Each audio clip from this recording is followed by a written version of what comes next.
Assalamualaikum warahmatullahi wabarakatuh. Selamat malam anak-anak. Waalaikumsalam warahmatullahi wabarakatuh. Selamat malam Pak. Bagaimana kabarnya hari ini? Sehat semua? Alhamdulillah. Sehat Pak.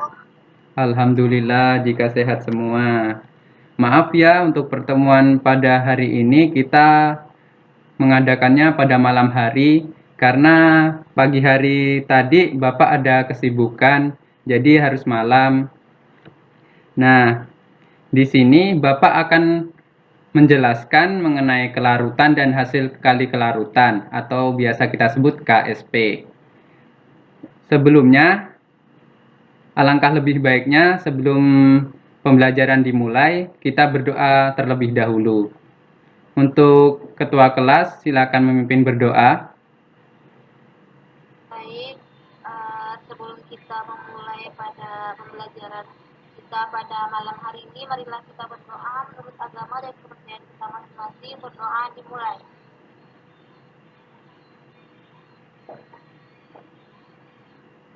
Berdoa selesai. Baiklah, terima kasih untuk ketua kelas. Untuk membaca Saya akan materi membacakan tujuan mengenai pembelajaran kelarutan dan hasil kali kelarutan. Yang pertama, Nah, sekarang siswa mampu menjelaskan definisi dari kelarutan. Saya akan membacakan Yang kedua, tujuan pembelajaran siswa mampu terlebih menjelaskan dahulu. faktor-faktor yang pertama, mempengaruhi siswa kelarutan. mampu menjelaskan Yang definisi ketiga, dari siswa kelarutan. mampu menentukan Yang kedua, zat-zat yang siswa memiliki mampu menjelaskan menjelaskan faktor-faktor yang terkecil mempengaruhi berdasarkan kelarutan nilai KSP. Yang ketiga, siswa mampu menentukan seperti yang saya katakan tadi, kelarutan terbesar dan terkecil. Kemarin saya berdasarkan memberikan nilai tugas KSP. untuk membaca materi seperti yang saya katakan mengenai tadi, hasil kali kelarutan dan kelarutan. Kemarin saya memberikan tugas Sekarang untuk membaca apa yang dimaksud materi dengan kelarutan untuk membaca materi mengenai hasil kali kelarutan dan kelarutan. Sekarang Bapak tanya, apa yang dimaksud dengan kelarutan? Ada yang tahu? Ya Pak. Baik, Winda. Kelarutan adalah jumlah maksimal suatu zat yang dapat larut di dalam suatu pelarut. Ya, Pak. Nah, apakah jawaban Winda tadi benar? Mari kita simak video di slide ini.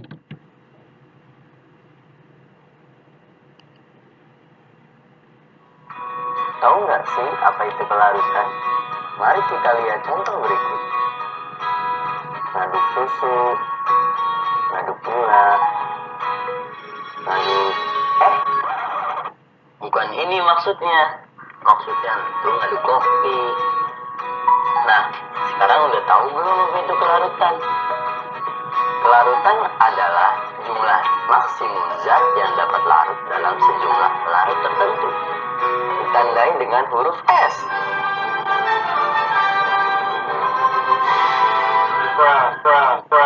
Lanjut ke jenis-jenis kelarutan. Kegedean. Nah, ini baru benar. Ada 3 jenis kelarutan. Kondisi di mana konsentrasi zat terlarut lebih kecil dibanding konsentrasi pelarut dinamakan larutan kurang jenuh. Kondisi di mana konsentrasi zat terlarut sama dengan konsentrasi pelarut dinamakan larutan tepat jenuh.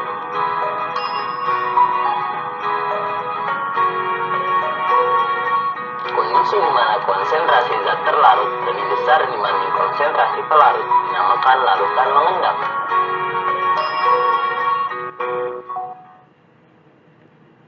Ya, berarti benar ya apa yang dikatakan Winda tadi.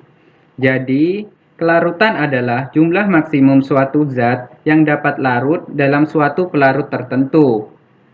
Kemudian, kelarutan ini ada 3 jenis. Yang pertama, kondisi tidak jenuh, kondisi tepat jenuh, dan kondisi lewat jenuh.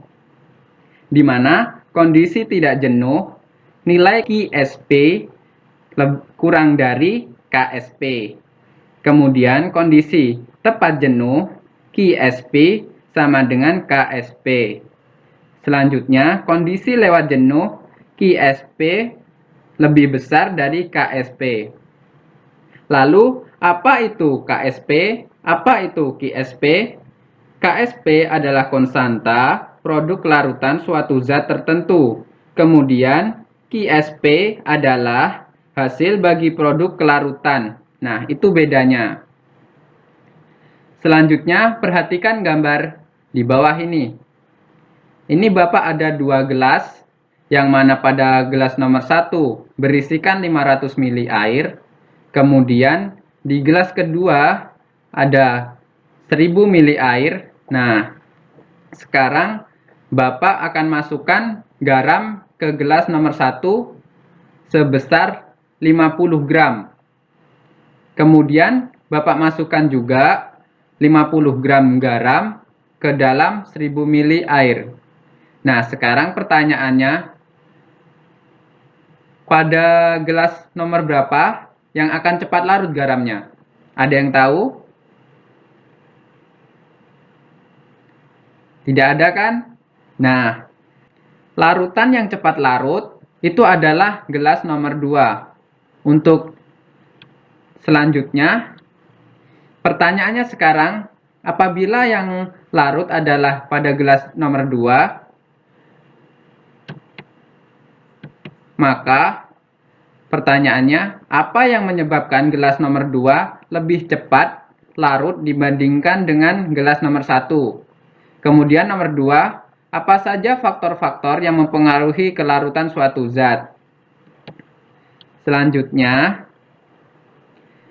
apabila dari video yang kita lihat tadi, jika pelarut dalam gelas diganti dengan minyak goreng, apakah garam apabila dimasukkan ke dalamnya akan bisa larut? Yang terakhir, bagaimana hubungan kelarutan dengan KSP pada sebuah larutan? Nah, untuk menjawab semua pertanyaan ini, saya beri waktu 10 menit. Silakan jika kalian ingin berdiskusi melalui WA, saya tidak akan melarang kalian. Untuk referensinya boleh dari buku, boleh dari internet. Silakan dikerjakan 10 menit ya.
Untuk yang nomor 3, Pak, garamnya tidak terlarut dalam minyak goreng karena minyak bersifat nonpolar, sedangkan garam bersifat nonpolar, Pak.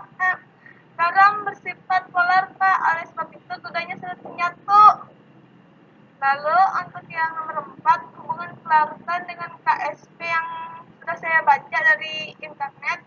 Dengan besar nilai KSP dari sebuah larutan, maka tingkat kelarutannya akan semakin tinggi meningkat, Pak. Baik, jawaban dari Fionika dan Kristia itu benar ya. Apakah saya benar, Pak? Benar Kristia. Terima kasih atas jawabannya. Selanjutnya, faktor-faktor yang mempengaruhi kelarutan. seperti yang dikatakan Fionika tadi, faktor-faktor yang mempengaruhi kelarutan itu ada 4. Yang pertama jenis pelarut, suhu, ion senama, dan volume pelarut.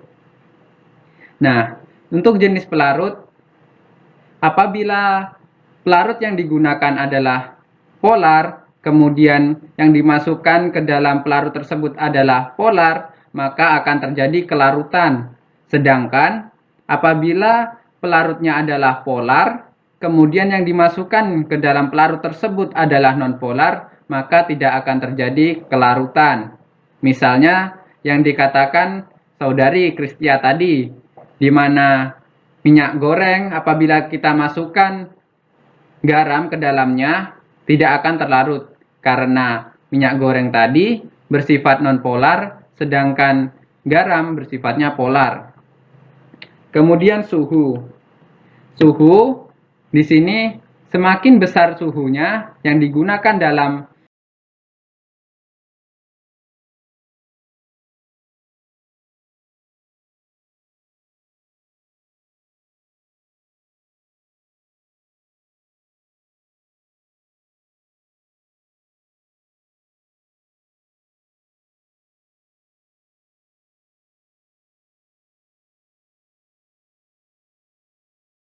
penumpukan ion-ion di mana AgCl ini kan apabila kita uraikan menjadi Ag+ ditambah Cl-. Kemudian apabila kita masukkan NaCl, maka NaCl itu akan terurai menjadi Na+ ditambah Cl-. Nah, dari situ Cl dan Cl akan bergabung menjadi satu, menjadi endapan, disebut endapan Cl. Nah, kemudian volume pelarut. Nah, seperti yang dikatakan saudari Fionika tadi, volume pelarut itu mempengaruhi dari kelarutan suatu zat. Seperti yang tadi di gambar nomor 1, itu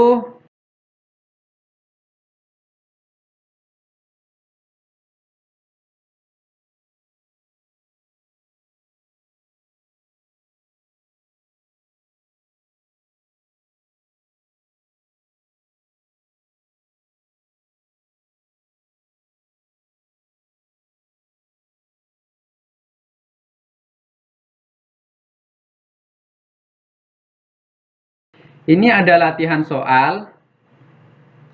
Silakan Anda kerjakan, boleh juga berdiskusi. Saya tidak akan melarang kalian karena kita juga mulainya di jam malam agar lebih cepat. Maka kalian berdiskusi. Silakan untuk mencari dari referensi manapun. Silakan kerjakan.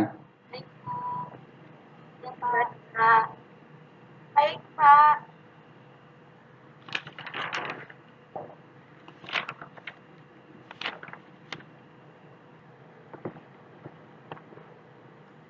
Baiklah, waktu untuk menjawab soal sudah selesai. Siapa yang ingin mempresentasikan hasil jawabannya? Saya persilakan. Ya, saudari Nursaindah. Garam super larut berikut yang mempunyai kelarutan yang paling besar adalah itu A, NiCO3, karena memiliki nilai Ksp lebih besar dari senyawa. Yang nomor 2 itu kelarutan garam AgCl yang super larut akan bertambah besar jika ke dalam larutan ditambah itu AgCl karena ada dua ion senama.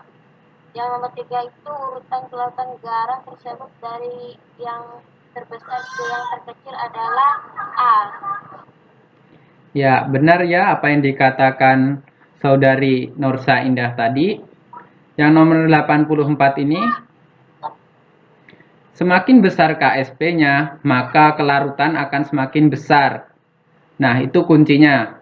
Kemudian, nomor 88